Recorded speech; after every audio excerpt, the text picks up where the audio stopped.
Yes, guys, SFeatleyTV, and we're back for another preview. It's a preview between Leicester versus Arsenal at King Power Stadium on Saturday. I've got Luca with us, and this is Luca's Life, and I've got Ant, first time on the show, a Leicester fan, obviously. How are you, mate?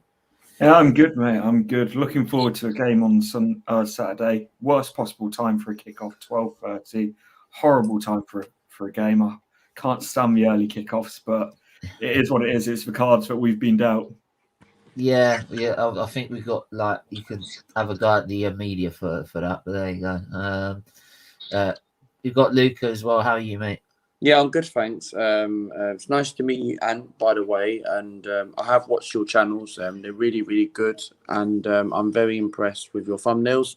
Keep up the great work, man. Oh, cheers. I appreciate that. I appreciate it. I've been trying to become more frequent in what I'm doing, which is my biggest problem at the moment, just consistency, finding time. But I enjoy what I do. It's just being able to do it on a consistent basis is the same as me, man. Trying to be consistent, but it's difficult. And then, Yeah, definitely. So, but yeah, I mean, going towards this game, I mean, we look at Arsenal. Took a look at Arsenal for a minute. We're unbeaten in the last 6, 8, if you want to include the EFL games. That's it. But I mean, and I was just speaking to a Leicester fan earlier over DMs. It's just like it's all right saying that we might be in a decent form, saying we're unbeaten in the last 6. But if you look at performances wise, I'm still not happy because the performances. We barely scored against Norwich. We couldn't score a free kick against. We only won against Burnley because of a free kick. We drew against Brighton. We're lucky we didn't lose that game. We're lucky we didn't lose the Palace game. How did we not lose the Palace game? I don't know.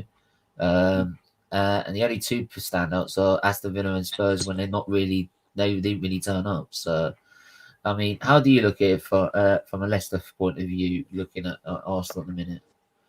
Well, I'd say you've improved from the start of the season, but I don't think you could have got much worse from those opening 3 games, if I'm completely honest. I think the only way you could go is up.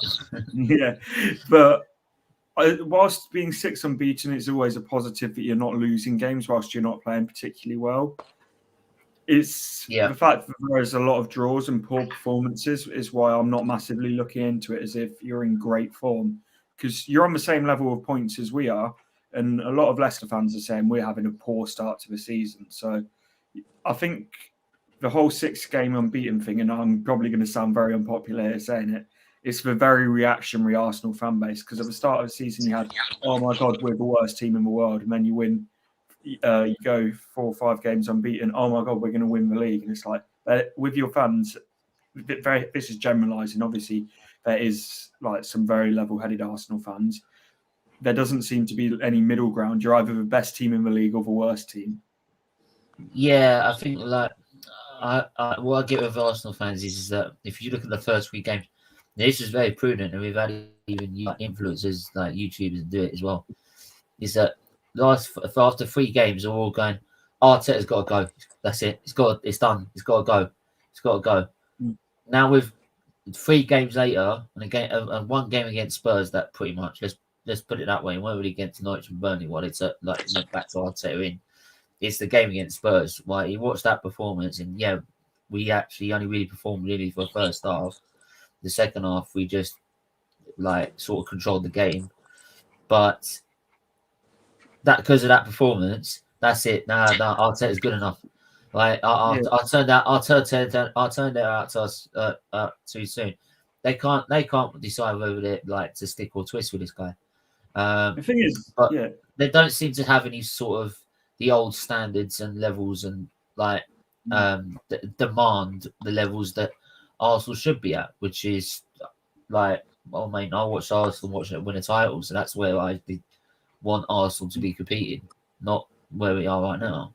Realistically, you knock down the stadium to compete with the likes of Bayern Munich and all of that, and there you go. At the moment you're struggling to compete with West Ham and Leicester. So, as much as both of those clubs have risen up, and I'm so proud of where we are at the moment, for what you've spent and what you've knocked down and everything like that, your wage structure, the size of club that Arsenal is, this isn't where your fans think. Well, this isn't where you think about Arsenal being. you have when you say Arsenal, you think of the great players like the Bergkamps, the LEIARS, Thierry Henry's, Tony Adams. You don't think Mohamed El Neni and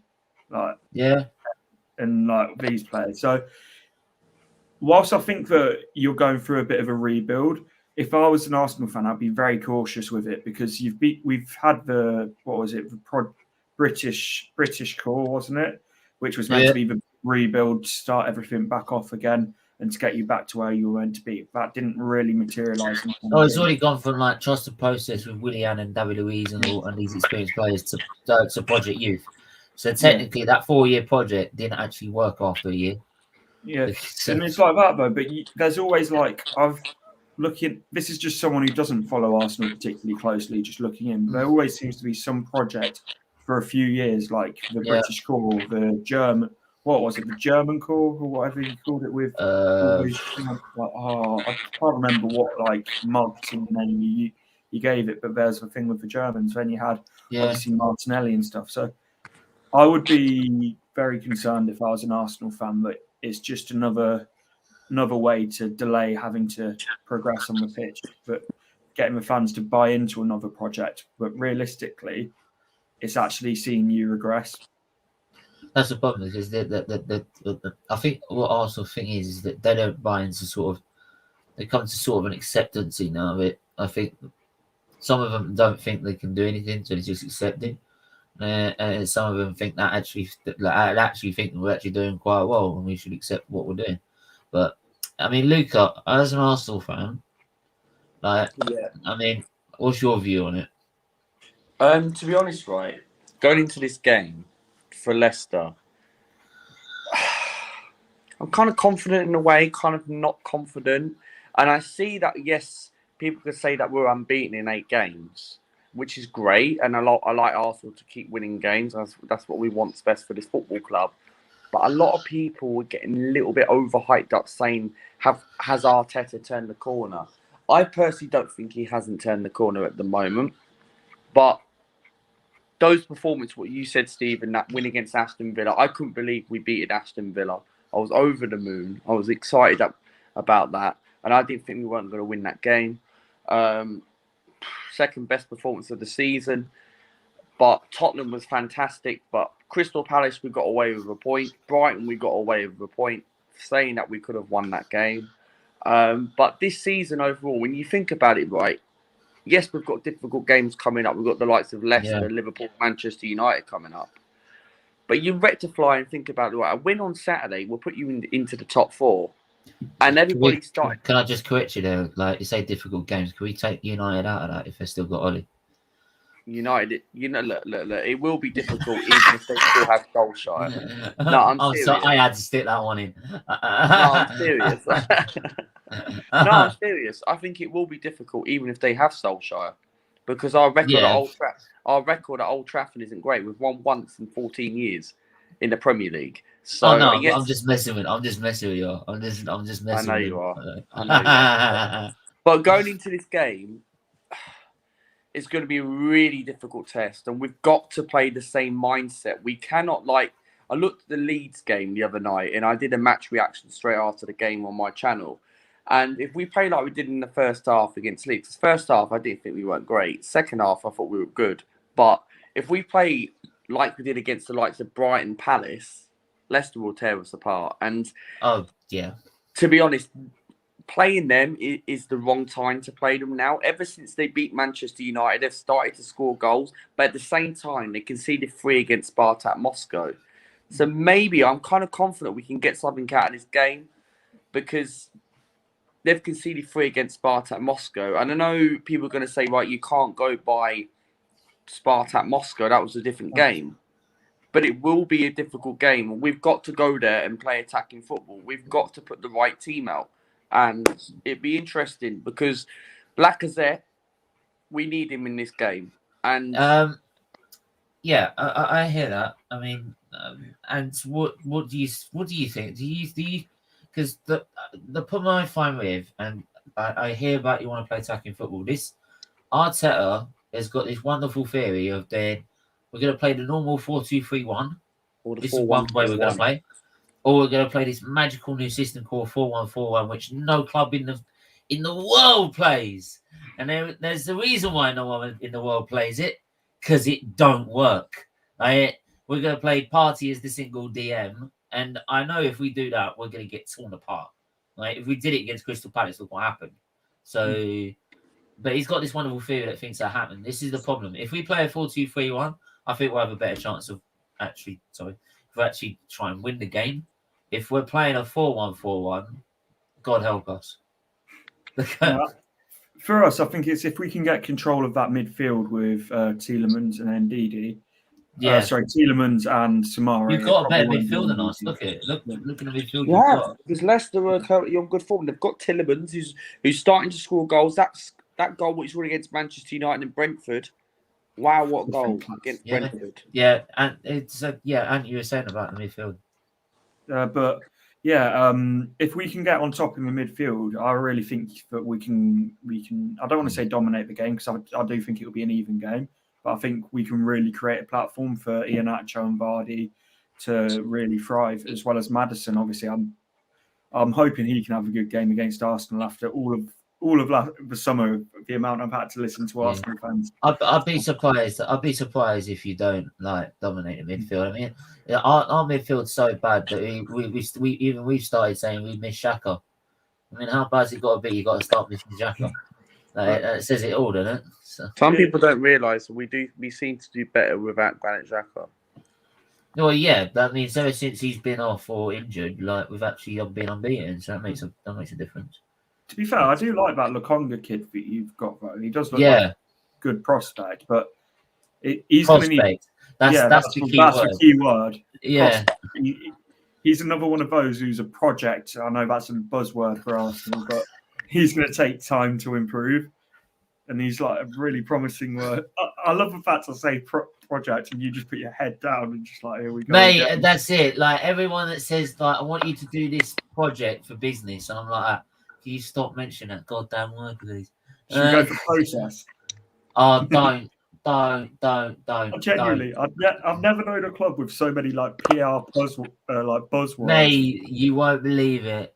Because they know we've got these minions on social media or whatever that sit there with their big accounts and go, yes, that's the way forward.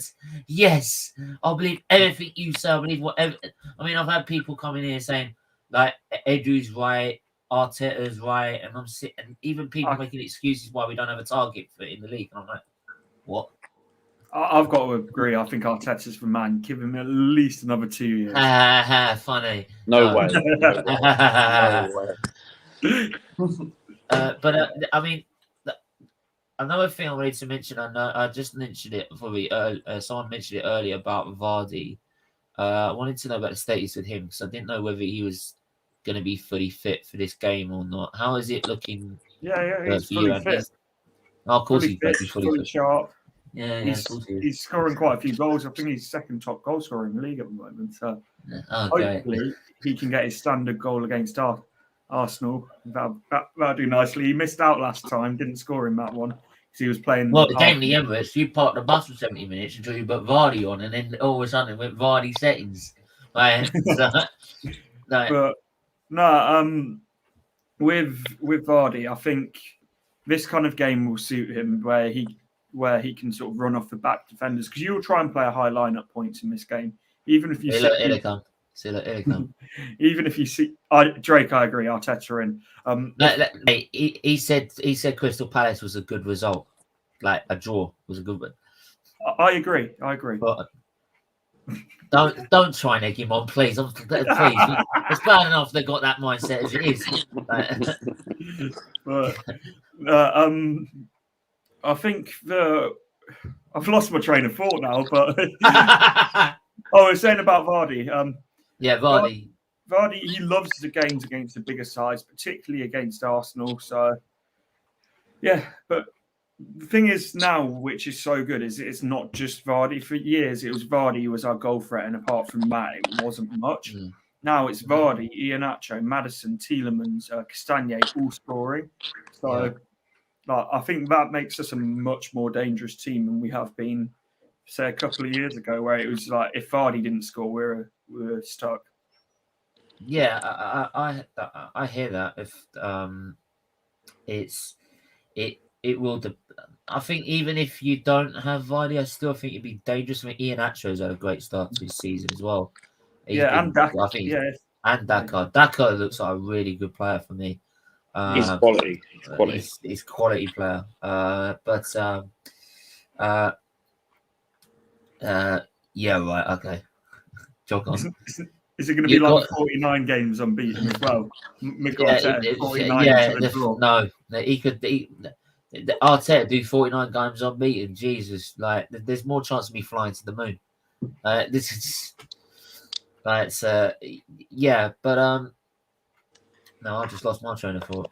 But yeah, like I was thinking with Arsenal in a minute is that with Vardy playing the way he is, I think even if with Daka as well, I think one thing that I think I noticed this earlier, and I will get this in, is that like Arsenal's midfield, like I was saying, there's like your signings with Daka has been quality. Our signings has been okay. I'd say like I think the best signing we could have got.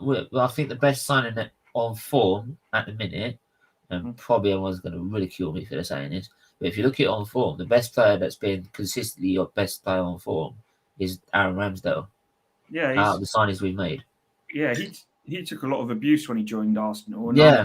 I'm glad to see that he's doing well. I don't particularly like him as a player or anything, but I like to see him prove people wrong, kind of thing. But I think he's done brilliantly, and it is only the start of his career at Arsenal. I don't know if you remember Leno coming in. It was very similar. Leno, first few games, set the world on fire. So you don't want to get too carried away, but he's been brilliant. But at the same time, for the amount you've spent on him, you'd hope he is an upgrade on what you've got. Yeah, the thing I like about him is that he doesn't care if his defense don't like him. Yeah, like if you're not doing your job, he'll shout at you. Which even is that game against that's what you need in a keeper. last week. That's what like Casper's the best for it. Like he will scream at like Johnny Evans. It doesn't care if it's like Johnny Evans. The best keepers do. It's like if he wants you in a certain position, he will let you know it, and like that's what you need from a keeper. But when you got a dad that's Peter Schmeichel, like of course, like he ain't gonna be friendly with you. Yeah, he ain't gonna be friendly with you, is he? So yeah, I mean, the thing is as well, he's very like control. He knows when to come and when not to come most of the time. And all right, it's the odd mistake, but keeper doesn't make an odd mistake. But like his distributions turns on better. So I think with Ramsdale, you've looked so much like calmer playing out from the back. It's like every time Leno got pressed, you felt like there was an opportunity to get the ball or the opportunity to force a mistake. Ramsdale's got that ability to find the midfielder, find the left back, find the right back, and doesn't either just have to pump it to a centre back, putting them under pressure, or just put it out for a throw in. He's got that sort of awareness of what's around him. So I think he's done a lot better than everyone's expected him to, and fair play to him. Yeah, fair play. I mean, I think the other thing is say like we can look at the January transfer window. I think the only thing we've been looking for is like I think the main thing we need is obviously like we've been mentioned before is about the midfielder. Zakari has been another mention, but that's another player from Mönchengladbach. We remember the last player we bought from Mönchengladbach as a midfielder, and look what happened. So, we're still stuck with him. You haven't asked me a question, but you haven't asked me a question about Sakara. What are my thoughts on him? Yeah, go on. What was your thoughts on Zakari? What do you make him? Stephen's going to hate me on this, but no, Sakara, right? Not for me, because technically, before I thought, you know what, he would have been all right. But we've waited too long. We've waited ages for this guy to be linked, and I don't see it, man. I think he's another Granit Xhaka, in my opinion. What? So he's 10 times quicker than Granit Xhaka. I don't think this guy isn't the answer for Arsenal, to be honest. So he's too slow on the ball, man. And he's one of the quickest guys in the league. No, I'd rather take the Leon midfielder. He's one of the quickest midfielders in the Bundesliga. How the hell is he too slow? I take the Leon midfielder, Bruno Fernandez. Before I looked at Bruno Fernandez for Leon. Before I said I didn't rate him, but now I personally looked at him and watched his clips. He's all right. So I take the Leon midfielder. I've heard people saying he's good. So I think we should look at him in the January transfer window. So this Saka, not for me. Not for me. So to be fair, you say you've looked at the clips. I could make Vestergaard look like the Danish Maldini from clips. And that's the thing. I mean, honestly, like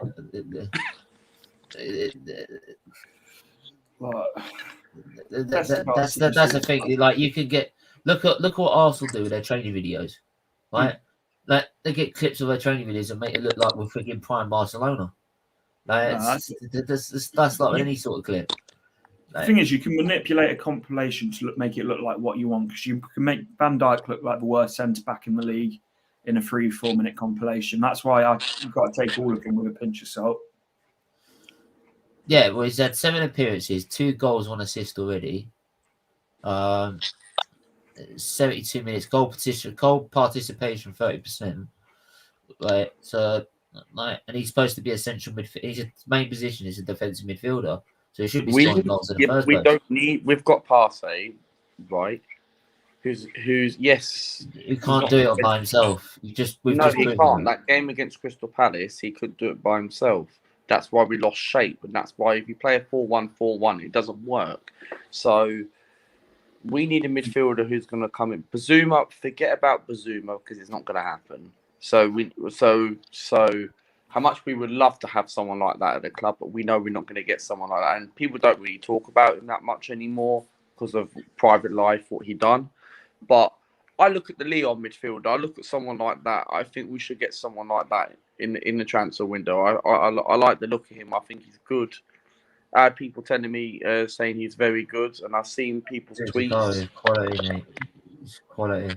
I don't rate Saka, man. Not for me. Do you think because Partey, particularly at Atletico, was more of an 8. Do you think you need an 8 or a 6? So like a holding midfielder or more of a box to box? Because we need more of a holding midfielder. Partey is better creativity wise.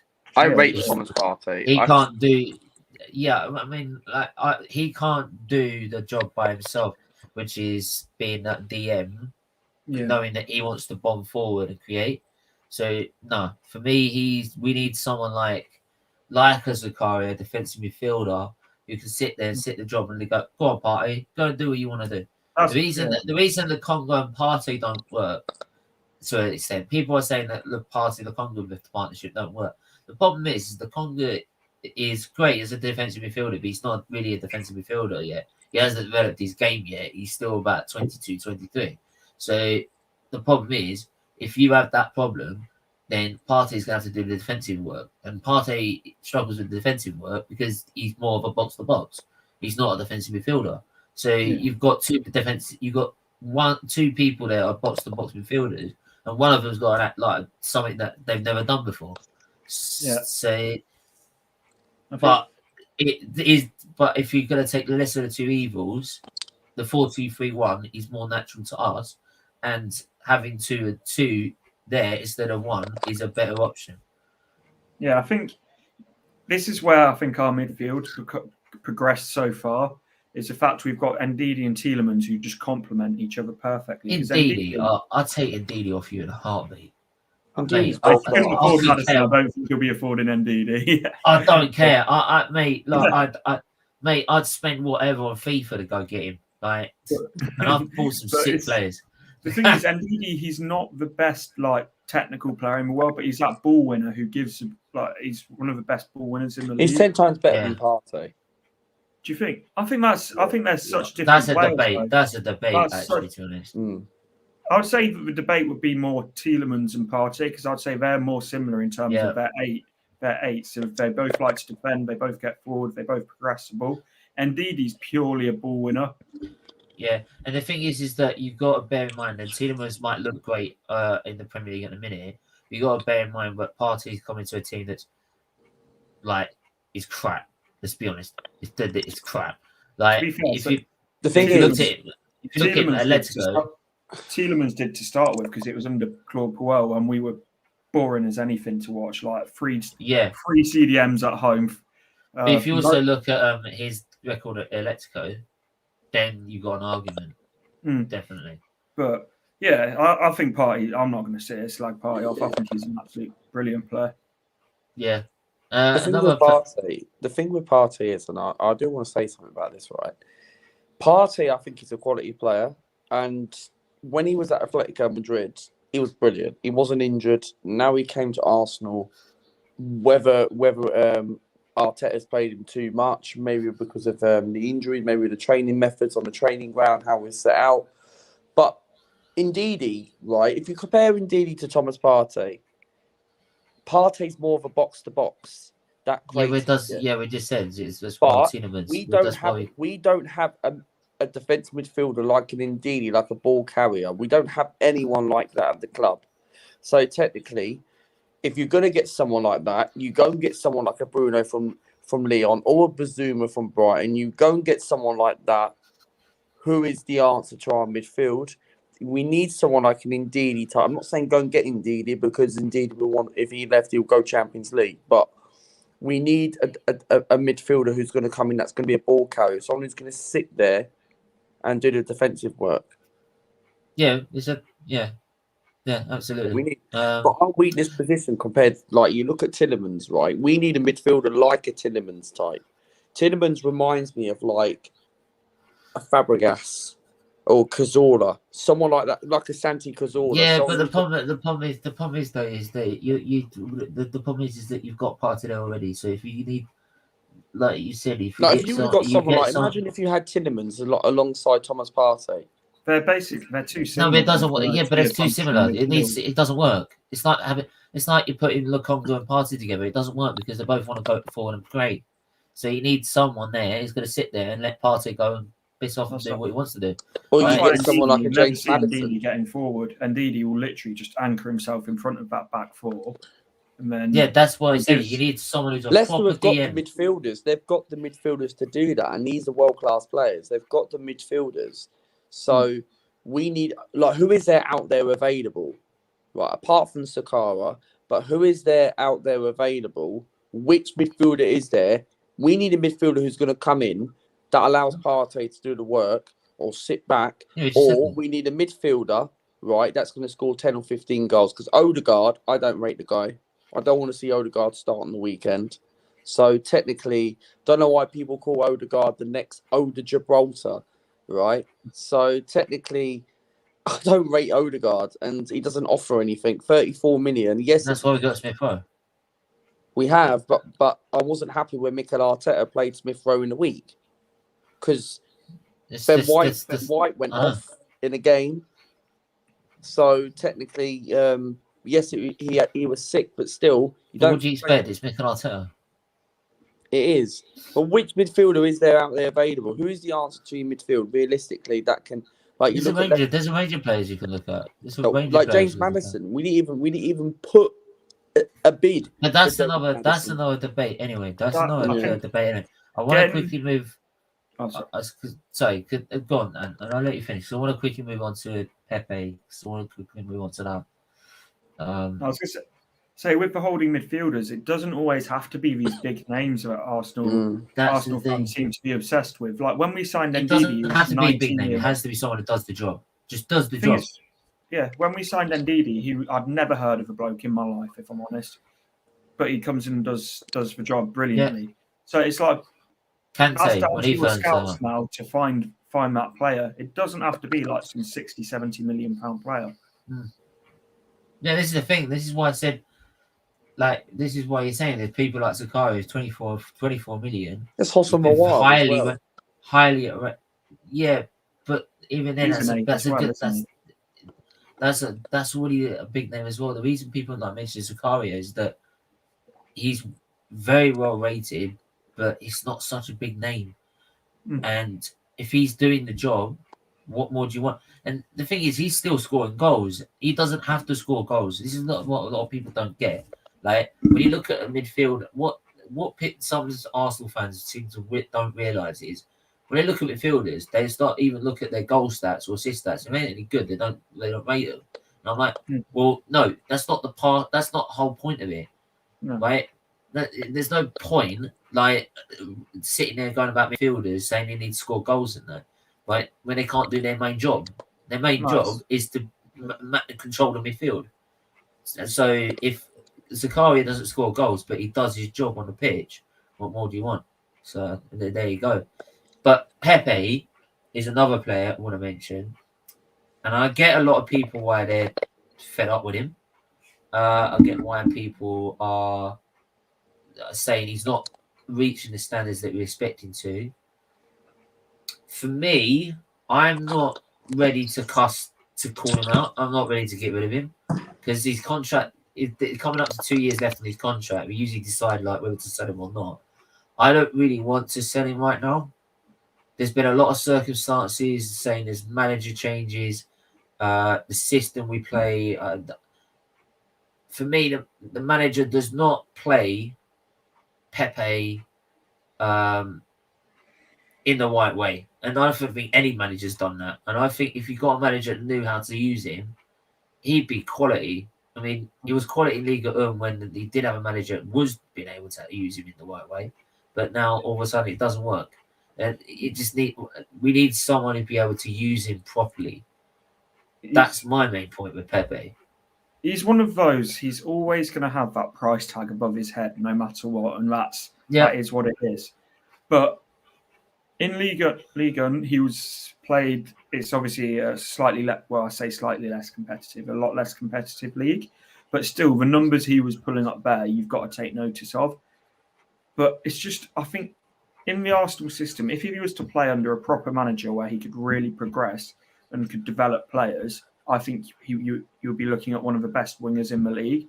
Unfortunately, he's played under Arteta, sometimes on the left, sometimes down the right, then benched for loads of games. How is he meant to build any consistency? I've said this. And build any momentum. Like it takes players. Because he's also a confidence player. So he needs games to build up. As soon as he builds up confidence, that is it. He starts performing well. And every time you saw last season, he got to a point he started playing well. Bang! Manager drops him. Yeah. The thing is, Arteta's got this reputation for youth and stuff, and I really don't understand it, if I'm completely honest. But like, I think a lot of your youth players, being 100% honest, have regressed under him. So, like Martinelli looked brilliant under Unai Emery. He's gone backwards under Arteta. Smith Rowe, he was only played due to circumstances of other players being injured, and he really didn't want to throw him in, but was almost forced to throw him in, and that's worked out all right for him. And he's progressed. Saka, I think Saka's got worse since he's broken through. Well, particularly this season. Saka was brilliant. He's overworked. That's the problem. Yeah, he doesn't get a rest. I worked out he's not had a rest. Maybe that last game he had a rest, but if you're looking at playing every week in Premier League football, he's not had a rest since the first lockdown. Last year. Since he came out of that. That is the last time he had a proper rest. He's overplayed, and I know there's a reliance on these youngsters because they are some of your better players, but particularly at that age, you've got to be like managing players' game time and stuff, and not overworking them. Yeah, same with my mum. And here's the thing: is like when you've got another option like Martinelli on there, and you don't play him because you've got a specific agenda. And here's the thing: is like loads of Arsenal fans saying that he wants to use him as a striker. So why is he playing in left wing then? He was originally a striker anyway. I'm sorry, this whole thing of him trying to convert him as a striker, I swear Unai Emery did that about 3 years ago. He played him up front a couple of times. He started scoring goals. So 5 against. I think he got 4 of them, 2 of them goals. So like that's what I don't get. It's like they're all saying about he needs to develop into he needs to turn him into a striker. But I'm sitting there like, well, if that's the case, then why the hell every time he comes on, he's on the left? Yeah. And you put him on for 5 minutes. What's the point? I don't get it. If I'm honest, I just completely don't rate Mikel Arteta as a manager. I think Neither do I. I think, mate, I rate Steve Bruce higher than Mikel Arteta. I think he's heavily protected by Arsenal and media, but he's. Mate. You seem to be like the only Arsenal fan who agrees with a lot of what I say, but he should be doing the hard yards like at a lower level club than the third biggest club in the country. The fact that you've employed a novice who, yes, he was working under Pep Guardiola, but he needs to go and actually manage a club himself, learn about his own management style instead of learning on the job at Arsenal. Yeah, absolutely. The thing is, go on, finish off then, because I want to obviously say my say about the whole Pepe and all this stuff. Go on, go on. Yeah, the thing is, I want to start off with Nicolas Pepe, right? You might say that obviously that you don't want Nicolas Pepe out at the moment. I have second thoughts, thinking, right. Hold on. Big up, Miss Mel. How are you? Yeah, big up, Miss Mel. I hope you're keeping well, man. I hope you're keeping well. I hope you're. Do you know what? I hope you're doing well, Mel. I'm hoping that you're feeling a lot better and recovering well. Yeah. Yeah. You can always message me. You know that. So yeah, 100%. But as I was saying about Nicolas Pepe, right? I don't know. The thing is, right, I'm starting to get to a point where, like, I watched the game the other night against Leeds, and I did a match reaction and on my stream, and I was talking about Pepe, and I'm starting to think, like, what I don't understand is that you have a look at his stats. It's very, very bad. And last season, we were all crying out. We go back to last season, right, during pandemic season. We were all crying out for Pepe to start. But I feel what Stephen just said is right. He's a conference player. And Pepe, to me, that game last season against Leicester, he was brilliant when we beat you 3-1. But Nicolas Pepe is one of those players where he's a conference player. He needs about 5 or 6 games, and then he'll start clicking in. The thing is, I wouldn't get rid of Pepe yet, but he's got to start stepping up now. Okay, I don't think he isn't worth 72 million. I never think he was worth that sort of money. But Pepe, Arsenal, yes, the board did make a massive mistake of paying the money. But other than that, what I don't understand is, do you honestly think he actually performs well when the pressure is off? Because when we lost that Europa League semi-final, big up Mel, when we lost that Europa League semi-final last season, Pepe started performing at the end of the season. And I remember saying this in one of my streams. I was saying that we were all crying out that Willian was starting over Pepe. We're thinking Pepe should be starting games. The thing is, Pepe is a player where he's conference playing. He's a 5 or 6, 7 games to start. Yeah. But it comes down to the manager. Whether this manager, like exactly what Ant just said, like if you had a better manager, he could potentially be one of the best wingers. And I wouldn't just get rid of Pepe yet, but I am starting to lose my patience on him. But I'd give him a this is like I said. If he's a confidence man, he's getting dropped every 5, 6 games. What's he supposed to do? Nothing. Exactly. What's he supposed to do? I would start him against Leicester. It's a lot of these. Maybe start him against Leicester. To be honest, a lot of people might think I'm a bit deluded, but I would drop Saka in this game against Leicester. Do you know what? No. I said I wanted to drop Saka. I wanted to drop Saka. You know why? I've been wanting him to drop him for ages. He's not going to. What you've just said is bang on right, and I didn't even know about this. Right, he's not had a rest since the first lockdown, right? And to be honest, you're going back last year, right? And how much Saka is better than Pepe, but you've got to drop Saka. Right. Because what I don't like about this manager is with Arteta is that he's not giving Saka a rest. And I didn't like when he played Smith Rowe on Tuesday night against Leeds in the Carabao Cup. And funny enough, he isn't injured. And I was thinking we didn't need Smith Rowe because I don't think Smith Rowe wasn't that great against Leeds. But you've got to give these opportunities. And this is the problem. And I say this every single stream. Mostly, I say Arteta is relying on Saka and Smith Rowe. These, like exactly what Ant said, our youngsters are doing better. We know that, Luther. He's been doing that for ages. He's been doing that for ages. So there we are. I need to. But I would give Pepe a start against Leicester, and he's not going to start Nicolas Pepe. But what I will say is about that, what I didn't like about Pepe was way the players came out of the tunnel in that Leeds game. He didn't look bothered. That is what I didn't like about Nicolas Pepe. Mate, half of our squad don't look bothered. No, of course not. So we want to call out Pepe for looking like he doesn't look bothered. But then most of our squad doesn't look bothered. So when you manage under Mikel Arteta, do you look bothered? No. So there we are. I never wanted the manager in the first place. I said on my old channel. You know what I mean? So hi. Good to see you both. Big up Mel, big up Rich Sports, big up Static, everyone in the chat in a minute. Keep smashing the like button, please. And so I've talked enough about Arsenal. We could go on for ages. Let's start. Obviously, you know, I think beating United. I think it was not last weekend. It was the weekend before. 2 weeks ago. 2 weeks ago, wasn't it? If I look at Leicester's results right now, sorry, I've been able to do a bit of research on it recently. For us, I think we've found a bit of form, and the big thing with us was the fact when we changed formation, we got Johnny Evans back, and since then we've been creating so many more chances and just getting teams back.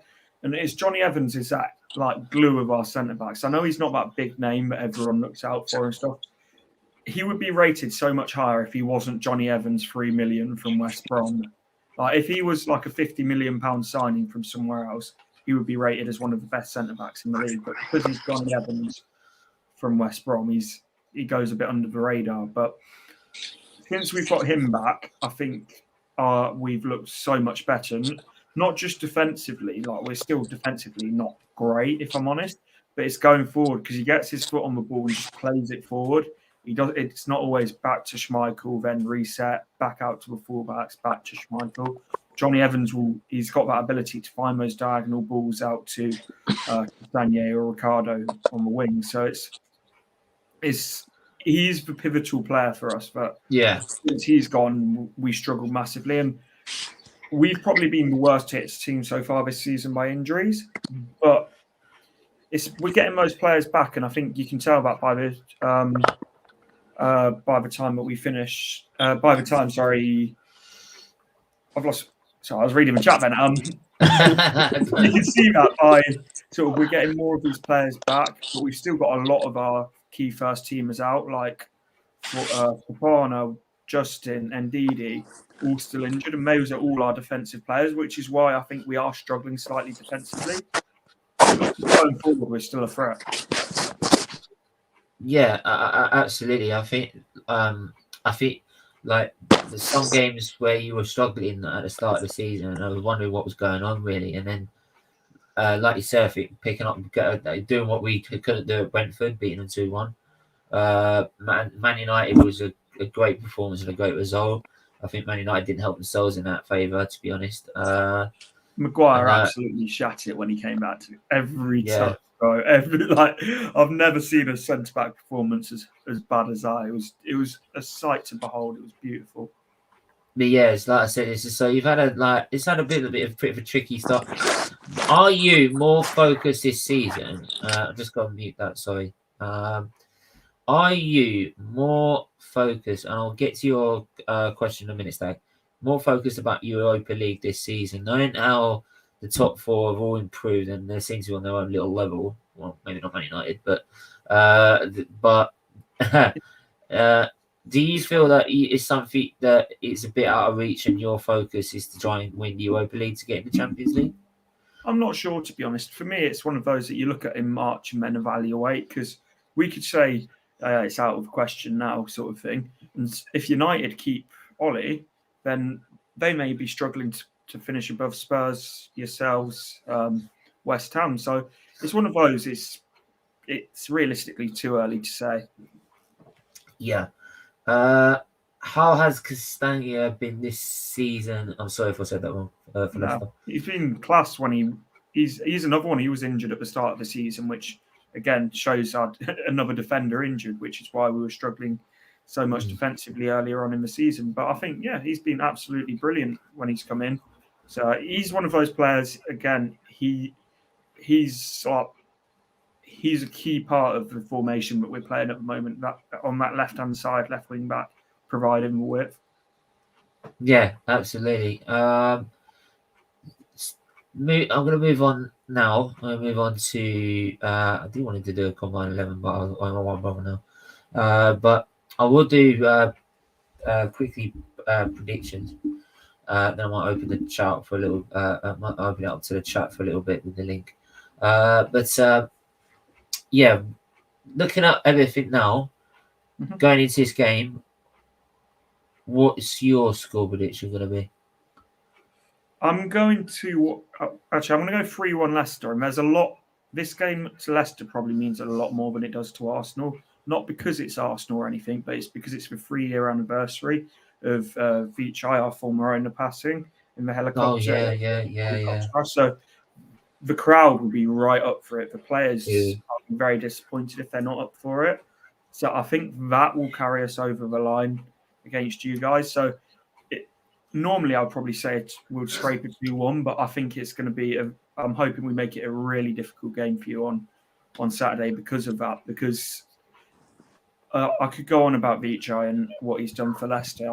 I'll be here till tomorrow, like with how great. What he's done for you, like it's incredible. Yeah, it's unbelievable. So it will be a highly emotional game. So sometimes those kind of things can carry you further. You see it. I think you've seen it with like the FA Cup final when when definitely Top was there, his son and stuff, and how much it means. And that is the close knit like community that the owners have built between themselves and the Leicester fans, which is why he was part of the reason of why he was so loved. So it's a bit of a non-football related answer, but I think because of that, it will give all of the Leicester players that extra sort of spring in their step. They should be even more motivated than usual. Okay. Yeah. So what, I'm gonna bear that in mind now because that's I didn't notice that, to be honest. We'll get into it. Luca, what's your score prediction going to be, mate? Is it there? My prediction, right? To be honest, I think it's going to be a really difficult game. But like I said earlier, it all depends what the team's going to be. It all depends because we have to start the likes of Lacazette. If we see the kind of performance, right, we did against Aston Villa, I'm confident we can get something out of the game because if you include the Carabao Cup result last season, we're unbeaten in the last 2 meetings at the King Power Stadium. But our record overall against Leicester at the King Power has not been great. But I think this game will be a draw, to be honest. Mathematically, I cannot see us get 3 points, but I am confident we can get something at least minimum a draw. But Arteta's got to get it right, man. Because I look at the final thing I will say is I think Brendan Rodgers is one of those managers where he'll allow teams to press. So I think we can get something out of this game. And the confidence is there. Leicester are conceding goals. So I'm going to go for a 2-2 draw. Okay. I think it'll be a draw. I just think it'll be a draw, man. I think we can get something out of the game. So that's what happens. So usually when you say get something out of the game, it usually means a win, but there you go. To be honest, you're saying. We can win this game. Think about it. We won this game last season. Whoa. It doesn't matter without the fans. It doesn't matter without the fans, right? I think normally on this occasion. The problem is this occasion, and as Ant's just mentioned about with the whole emotion behind the anniversary of their owner. Yeah, I definitely do think it's that's gonna be that's going to make it sort of a hostile atmosphere for Arsenal. Definitely. How they react to that is another matter. And for me, we don't act very well when it comes to that. So look at Brentford, no, we don't. Example. So it could be a whole defeat. Yeah, to be honest, if my head's saying, Leicester's got this, maybe a 2-1, maybe. Sounds good to me. I know it sounds good to you. But what if it was at the Emirates, despite the beating us at the Emirates last season, right? And it took them a long time. They'll still be up for it because it's still the anniversary of their owner. It is 100%. But I think the thing is as well, there's a lot of stuff pre-match going on around around Vichai as well. So yeah. Like if it was at the Emirates, it would be a completely different game, but it's not. It's at King Power, so. And our record isn't great over there. No, so this is why I say it's a 2-2 draw. No, I think it'd be a draw. It would be, sorry. My heart is saying a draw. My heart is saying a draw. My head is saying 2-1 to Leicester. And that's just my honest truth. I'm not going to sit and lie about it. I'm not going to be this fake positive as some people like to be on Twitter. Like most of our fan base, I'm really fake positive and say that we're going to actually smash them. Right? Because if you think that's going to happen, then there you go. I've put the link in the chat anyway. If people want to come on, you're more than welcome to do so. Is Vardy fit? Yeah, he is fit. He is fit. He is fit. No, he's fit for this game, mate. He's fit for this game, mate. He would not want to miss this where's game. this thing of Vardy not being fit come from? Do you know what? I don't know. It's just that I was watching the stream earlier and someone actually. Is it the fact that he wasn't playing last night or something? But he rotated half our team, which is. Vardy. I was just 2 days ago. Brendan Rodgers provides an injury provides an injury update. Fans react to Jamie Vardy injury update. So it has been mentioned. It's not like it's right out of the blue. So I think it was one of those where it was just making sure that is he fully fit or is he partially fit? It's one of those things. So, well, Vardy will play if particularly against Arsenal because he hates you lot. He'll play if he's 60% fit. So. Mate, I know he will. He's an arse when it comes to that. The thing is, the scary thing that I love this year that we've got is if Vardy's not play against Vardy for 60 minutes and then bring Patson Daka, who's even quicker than him, off the bench. It's God, that's like the worst of two evils. And then the thing is, we've got something we've never had before. Is we've got real options off the bench. It's game changers. Got Harvey Barnes off the bench, Lookman off the bench, Patson Daka off the bench, which is it's completely the squad depth is improving at Leicester, which is something we just have never had. Yeah, and it's like I'm looking at some of the battles that I'm thinking, which would be Vardy will probably just come he loves. I think you also think with Vardy, sometimes he loves to drift left a little bit. Yeah, he goes down that left channel. He also he'll quite often as well say so him and Tomiyasu would be great to see what they do there. Because I rate Tomiyasu.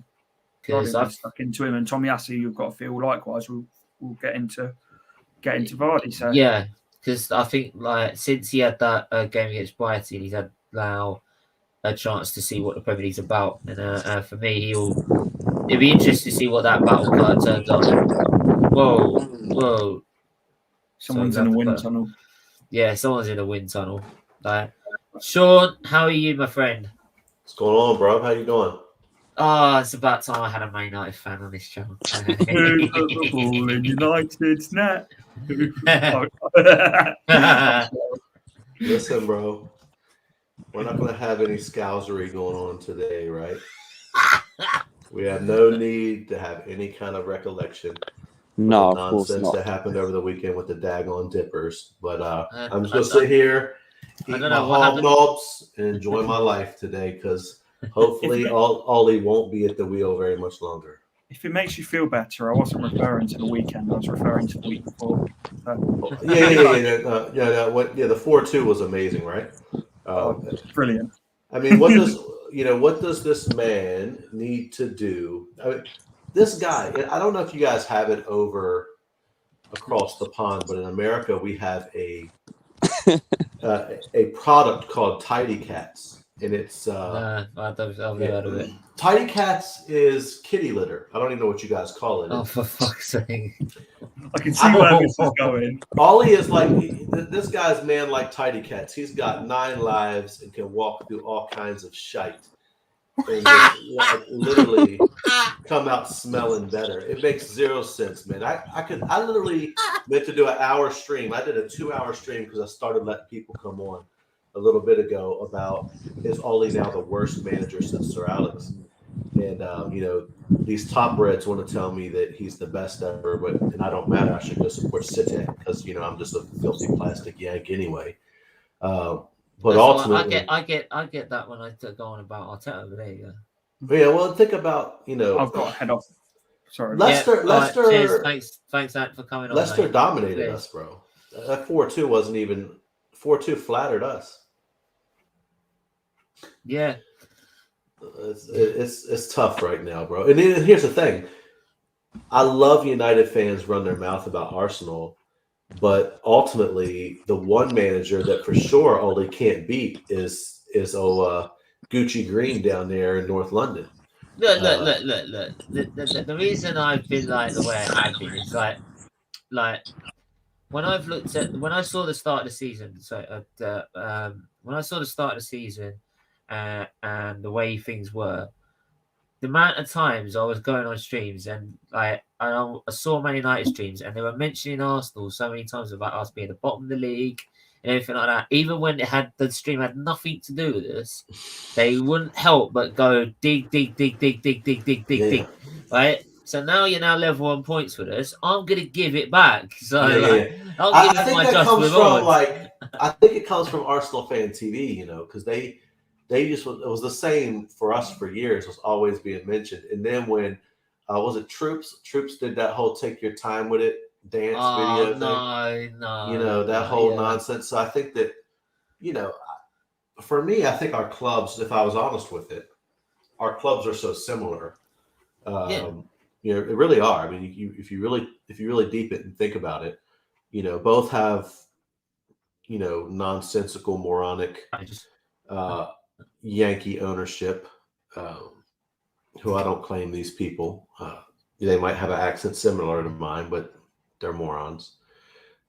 We both have that. And listen, I gotta be honest. I'll be honest. As scummy as the Glazers are, because they are scumbags galore, they allow the club to spend its own money.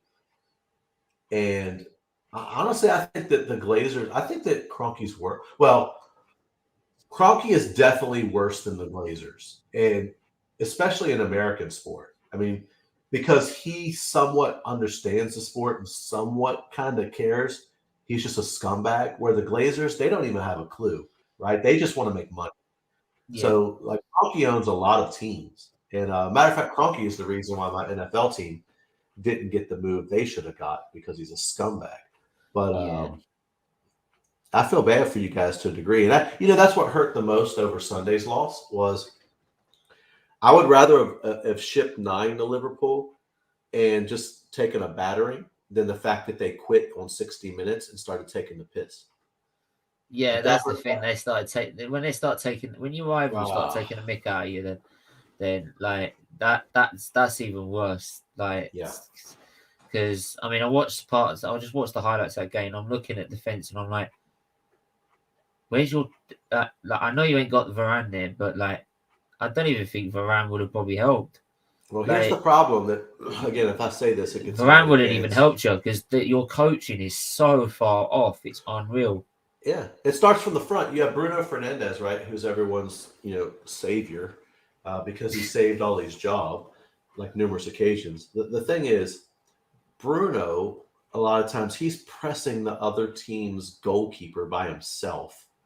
You can't do it by yourself. So he exposes the whole midfield now. Yeah. We have 2 midfielders, one who could play at United. The other one shouldn't even be in the daggone. I don't even know if he gets in a bottom half of the Premier League starting team, which is Scott McPassion. He's absolutely rubbish. So these two, really can't defend anyway. Now you're leaving them against 3 on 2. Yeah. They're exposed out of position. And then you have the Wally with the big head in the back, who somehow got the captaincy when he wasn't even the captain at Leicester. And you have, you have Super Shaw, who, quite frankly, no disrespect, I'm not saying this in a bad way. I'm just saying this like, I am a 42-year-old father, and Luke Shaw and me are very similar, this should not be. So, I mean, it could be just body type or whatever. I know he's still fast, but, you know, it shows a certain amount of mentality, right? And you know, listen, I've been to London quite a few times. I enjoy lobster and burger, right? That's my spot. I like it. But, you know, but at the end of the day, you might want to mix in a Nando's, right? You might want to mix it, you know, take the skin off. And so it just bugs me, man. I like Luke Shaw, but it's just a point of, I feel like there's this complacency that runs from our club from the top down. And I think that Ollie, he has shown for years that he's a manager who coaches not to lose rather than to win. Yeah. And that mentality, and that's the same. Listen, Arteta does the same thing. The same thing, mate. Yeah, he really a lot of times coaches, but the thing is, the reason United struggle so bad with Arteta is because he coaches. He can coach the same way as Ollie does, and Ollie can't break down a team that plays defensively. So whenever you guys, if you set up defensively, the only teams we break down that set up defensively, we break them down because their quality is so much less than ours. But you guys have, like, you know, when you played us, the best player on the pitch at the moment was Thomas Partey. One of the last times you played us, you have a guy that can actually cover some ground. You have, you know, the one center back you have from Brazilian Gabriel. guy. Yeah, he's quality. The other one you just bought, dear Lord, baby Jesus, 6 pounds, 9 ounce Jesus, like the little baby Jesus. You need to get his attention, because this guy been white, bro. He's not it. Like, he might be all right in a 3, but bro, like, but you know what? He matches the Arsenal persona, right? He's like young, tattooed. You know, he probably wears Gucci on the way back with Arteta, right? He fits perfect. At least we got big old uglies in the back. I don't know though. Varane is a pretty handsome man. So, but Varane don't count. He's new. We'll just go with Harry Maguire and Luke Shaw together. Then we got Aaron Wan-Bissaka, who could be a really good player with a different manager. But if you're going to play out from the back, you don't buy Aaron Wan-Bissaka, right? Like, you just don't. Yeah. And we're a shambles, bro. We are a shambles. And as much as I don't mind, because Ollie, I love him, but he's put me through hell for like 2.5 years. So, and it's been hard. So him, like, I don't know if you are familiar with any hip hop music, but years ago, this guy named Nas, he had a diss track against Jay-Z. And it's called Ether. And he talked about how sometimes you gotta let it burn slow. That's the one thing. That's the one thing I don't mind about Ollie staying in a job, is let him suffer a little bit, because he's gonna burn slow on the way out the door. But you know, so I think that Arteta's turned stuff around enough that he isn't going anywhere. You got him for a minute. Oh yeah, mate. No, the problem is that because the media love him, these top reds in top accounts on social media ain't actually fans. They're just spout crap. Like proper Gooners. Yeah, they're supposed to be, apparently. If they were proper Gooners, they wouldn't be going on about Arteta so much, would they? But yeah, so because they won't stop loving him, that he's staying until I don't know when. But it's like I keep saying, is like you can start beating for 6, 7, 8 games, but the performances we're playing in a minute, and this is what I said about the Leicester game, is why I'm not confident, is because the performances are not good enough, and we've been getting most of the games we got out of jail or get away with it.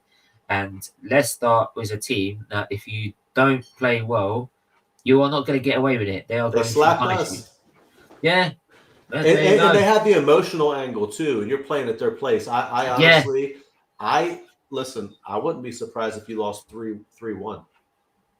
I said 2-1, in my head, but you know, especially if Vardy scores. Oh my gosh, that's why I ask if he's fit. Because, Vardy's scoring. Scoring. If Vardy scores, bro, is there anybody better at taking the piss than Vardy, bro?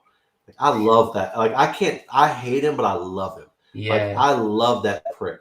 I mean, because he just really enjoys his life, and I got time for it.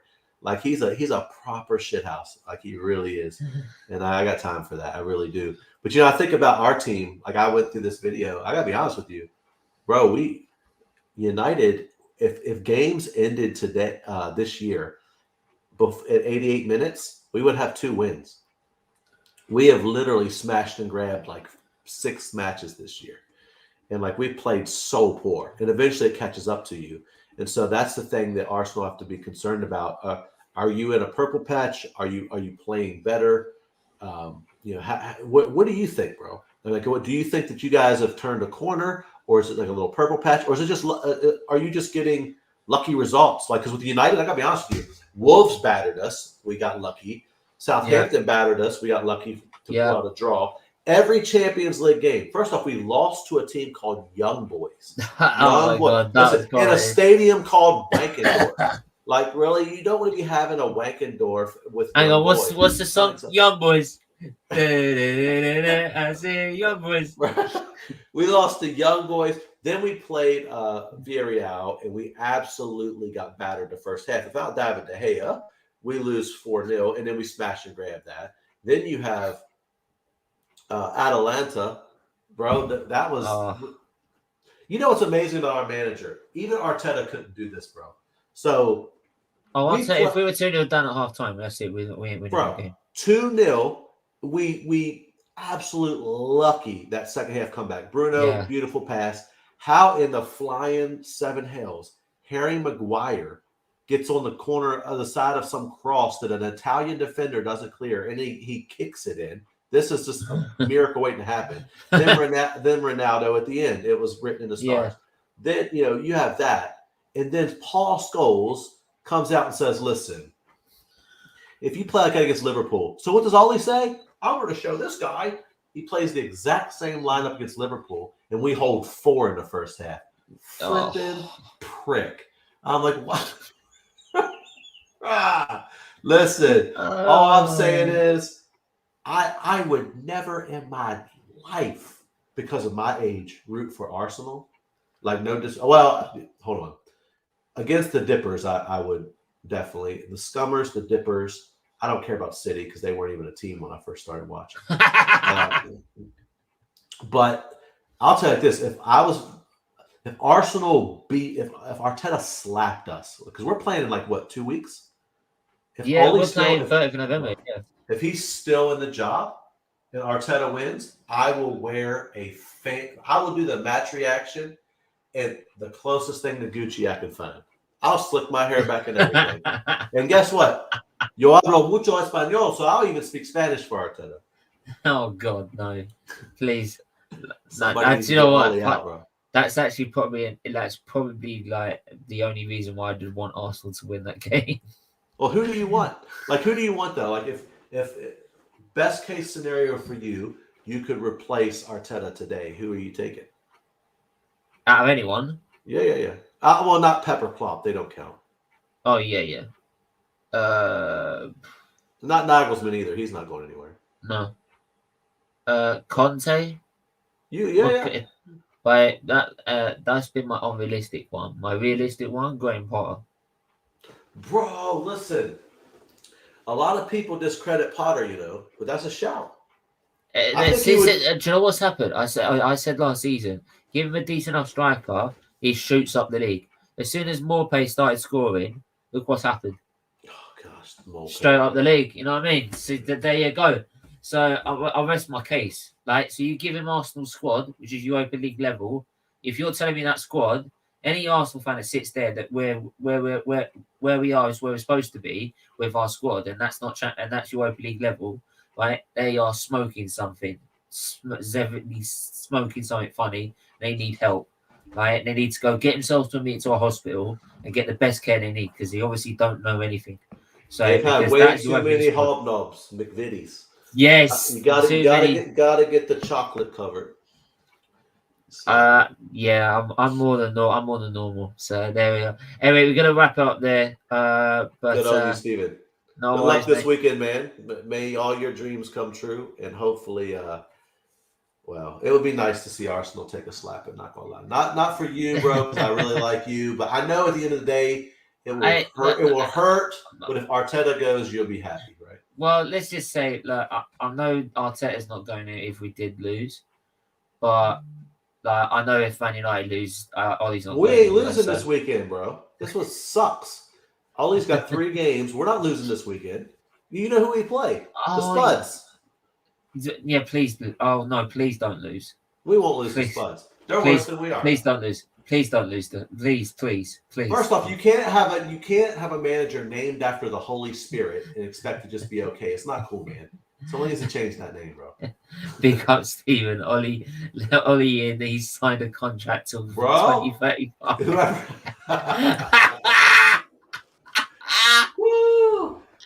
Listen, I don't even agree with abuse, right? So I wouldn't abuse anyone, but if that happened, oh my days. And guess what? That right there, I consider that statement by Anthony Herbert, or we'll just go to his ancestral roots and say A-Bear, right? We're going to say this. That, my friend, is close to at least a misdemeanor offense of libel, slander, and just straight up offensive. My feelings are hurt.